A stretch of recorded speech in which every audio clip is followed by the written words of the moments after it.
평소 주가지수라는 말을 자주 접해보셨을 텐데요.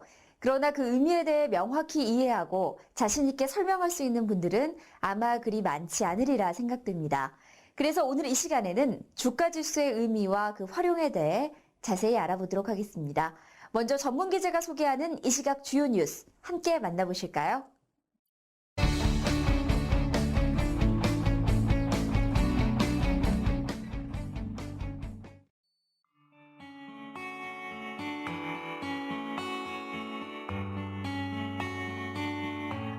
혹시 고통지수에 대해서 들어본 적이 있으신가요?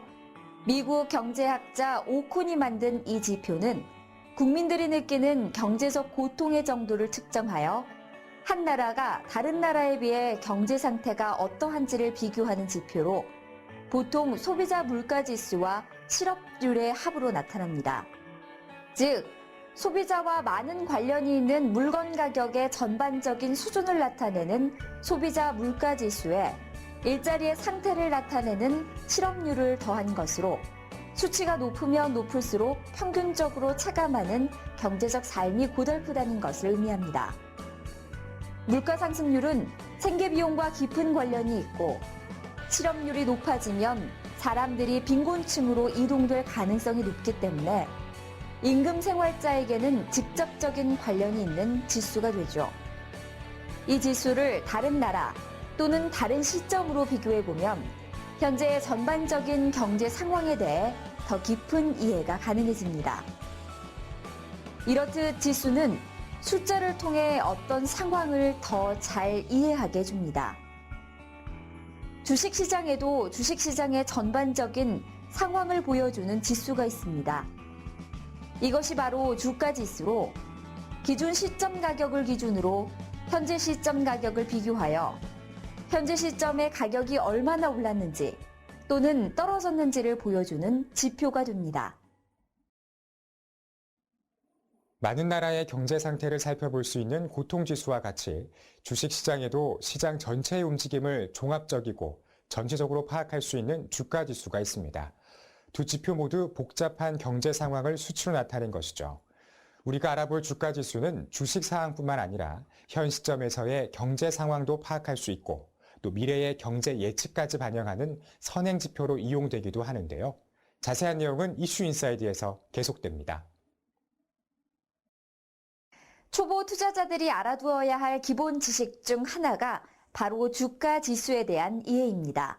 주가지수의 흐름을 파악할 수 있어야 시장의 전반적인 움직임을 읽고 현명하게 투자 방향을 결정할 수 있기 때문인데요. 그래서 오늘 이 시간에는 주가지수란 무엇인지 그 개념과 의미, 활용 방법에 대해 알아보고 한국의 주가지수 변천사와 유형, 그리고 주가지수에 영향을 미치는 변동 요인에 대해 알아보겠습니다.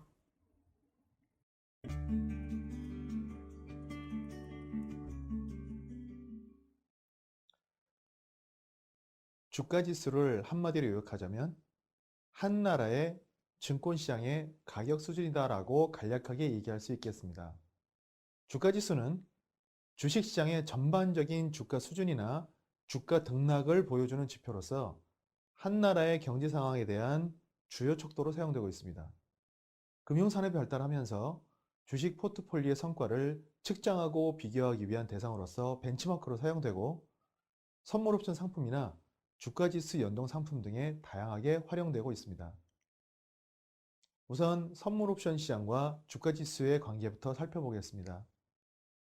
역사적으로 보면 상품 선물을 시작으로 해서 금융선물이 그 뒤를 이어 거래가 되었고 1980년대 들어와서 최초의 주가지수 선물이 거래되기 시작하였습니다. 우리나라의 경우에는 1996년에 주가지수 선물이 최초로 거래가 시작되었고 1999년에 들어와서 통화선물, 상품선물 등이 상장되었으며 1999년 9월부터는 국채선물이 거래되기 시작했습니다. 참고로 중국의 경우 상품선물 시장의 규모가 세계 2위로 성장했다는 발표가 있었는데 이는 중국 내에서의 상품 현물 거래 규모에 힘입어 선물 시장 또한 그에 편승하여 빠르게 성장하게 된 것이라고 해석됩니다. 우리나라는 상품 현물 거래 규모에 비해 주식시장이 매우 크게 발전해 왔기 때문에 상품 선물 등에 비해서 주가지수 선물 시장이 더 크게 발전되었다고 볼 수 있습니다.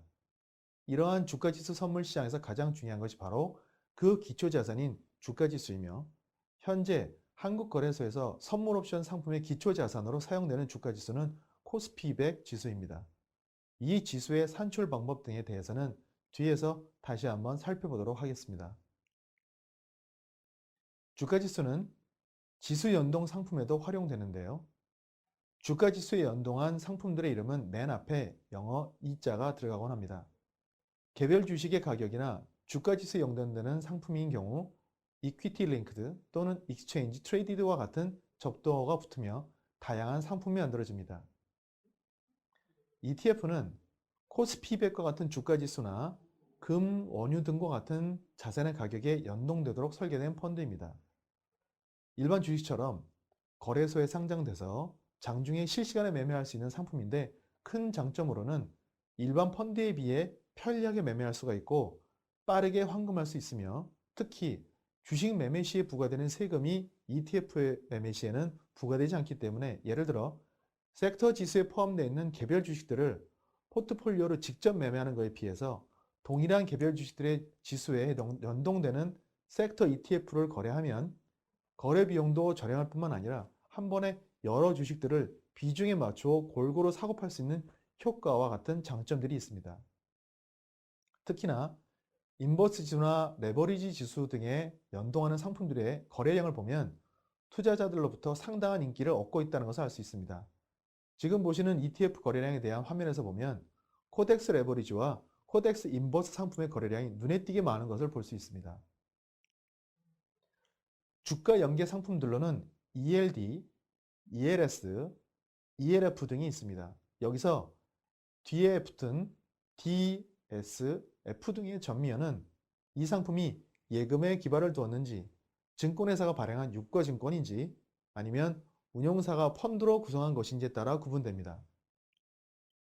상품의 운용 방법에 따라 원금 보장형과 원금 비보장형, 조기 상환형 등 다양한 형태로 구성이 됩니다. 주가지수가 파생상품이나 유가증권으로 활용되지는 않아도 시장의 상태를 한눈에 볼 수 있는 다양한 지표들이 있습니다. 그 중에 옵션 거래에서 중요한 요소 중에 하나인 변동성을 지수화한 코스피 200 변동지수가 그 대표적인 예라고 할 수 있겠습니다. 미국의 경우 시카고 옵션 거래소에서는 S&P 500 지수 옵션의 내재 변동성을 근간으로 해서 빅스라는 변동성 지수를 제공하고 이것을 기초 자산으로 하는 빅스 선물과 옵션 상품이 제공됩니다. 변동성 지수는 주가 지수와 강한 음의 상관관계를 갖기 때문에 일부에서는 이를 공포 지수라고 부르기도 합니다.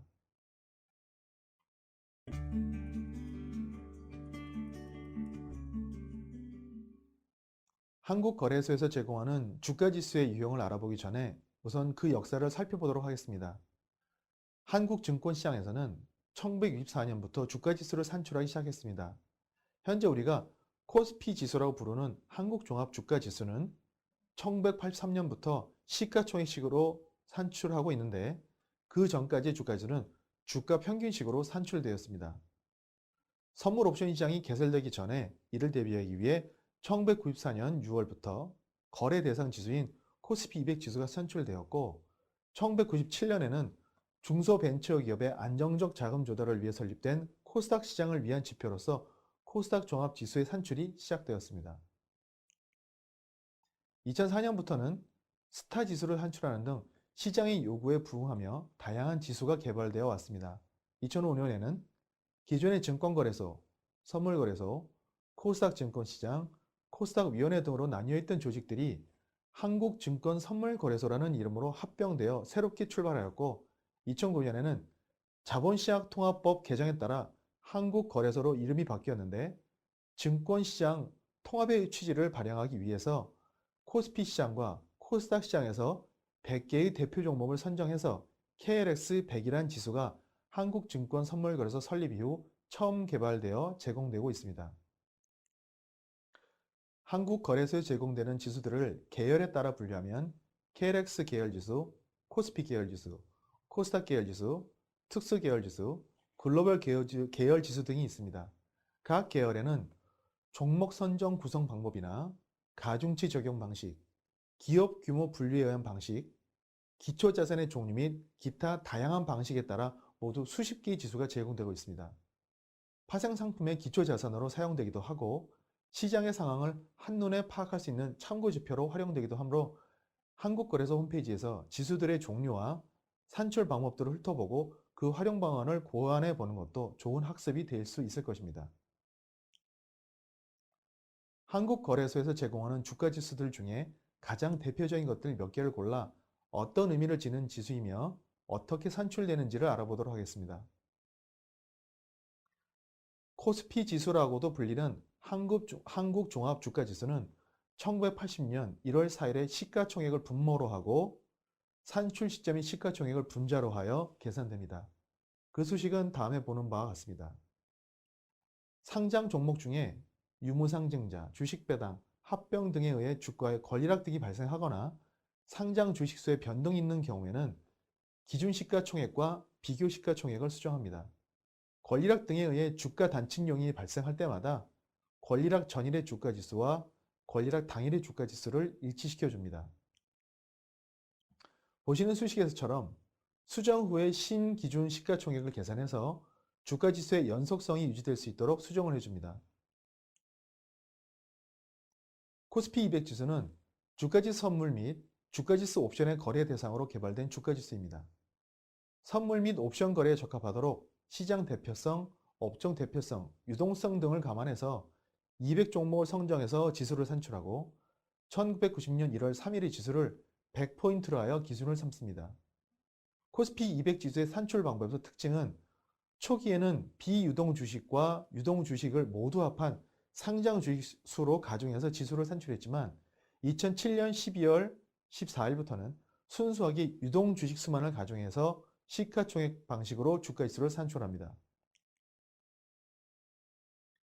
코스피 200 지수 구성 종목을 8개의 산업군별로 재분류하여 산출하는 코스피 200 섹터 지수는 ETF, 펀드 등의 상품의 추적 대상 지수로 활용되고 2008년 1월 2일 1000포인트로 해서 2011년 4월 1일부터 산출 및 발표되고 있습니다.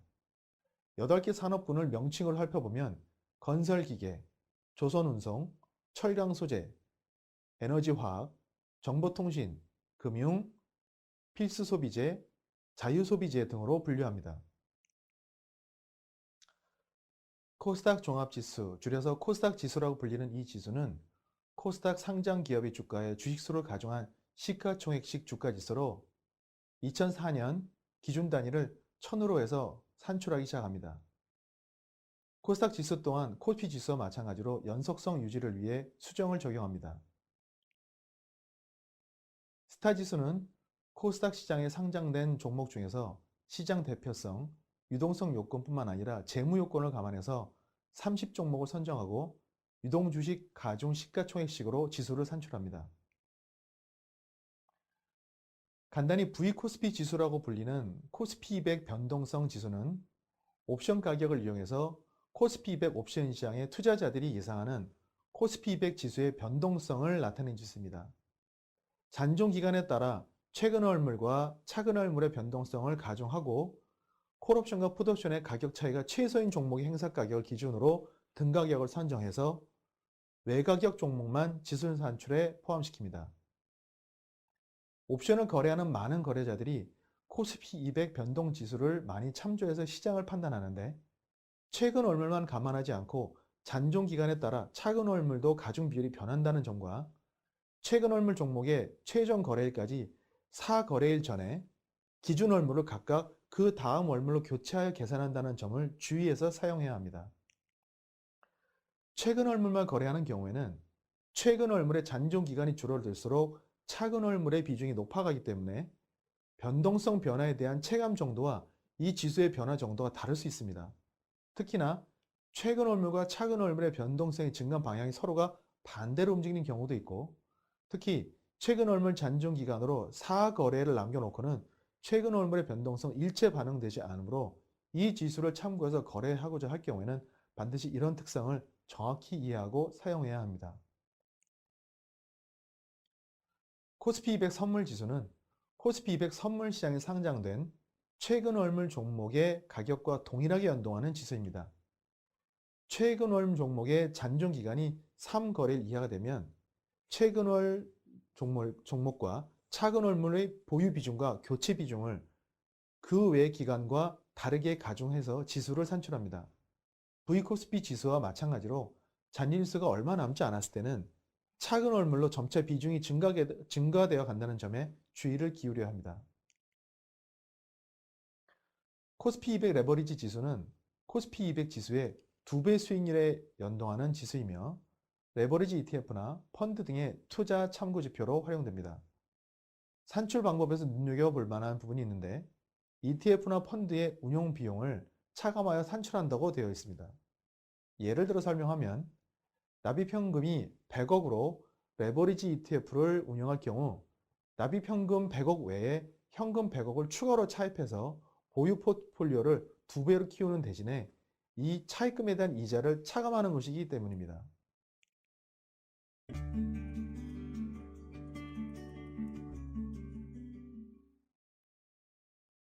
주가지수의 변동을 주는 요인들로 어떤 것들이 있으며 어떻게 영향을 주는지 한번 알아보겠습니다. 현금 배당을 하면 배당을 한 만큼 시가총액이 감소하게 됩니다. 따라서 지수는 그만큼 하락을 하게 됩니다. 그래서 선물 3월물 종목에는 배당력이 이미 선반영되어 가격이 형성됩니다. 상장 주식수의 증감에 의해 비교 시가총액이 변동되는 경우에는 주가지수의 연속성이 유지되도록 기준 시점에 시가총액을 수정해 줍니다. 이러한 경우는 유상증자, 신규 상장, 상장 폐지, 합병 등의 경우가 해당됩니다.